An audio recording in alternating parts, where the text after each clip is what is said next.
আজকে বানিয়ে নিচ্ছি পার্শে মাছের ঝোল।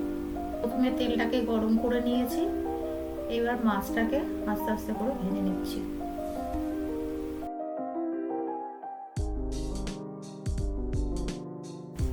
মাছটা ভাজা হয়ে গেছে, এবার মাছটাকে তুলে সরিয়ে রেখে দিলাম।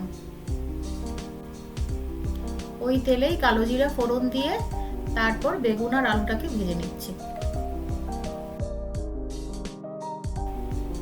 এবার নুন, হলুদ, 3-4টে কাঁচা লঙ্কা ভেঙে আলু আর বেগুনের মধ্যে দিয়ে দিলাম।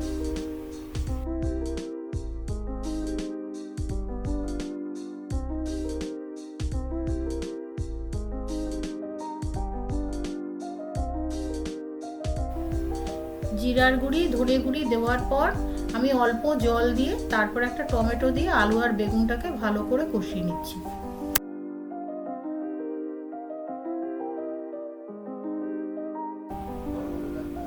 আলুটা যাতে সিদ্ধ হয়ে যায় সেই জন্য আমি একটু থালা দিয়ে ঢাকা দিয়ে দিলাম। এরপর ঢাকা সরিয়ে আমি জল দিয়ে দিলাম। জলটা ফুটে উঠলে আমি মাছটা দিয়ে দেবো।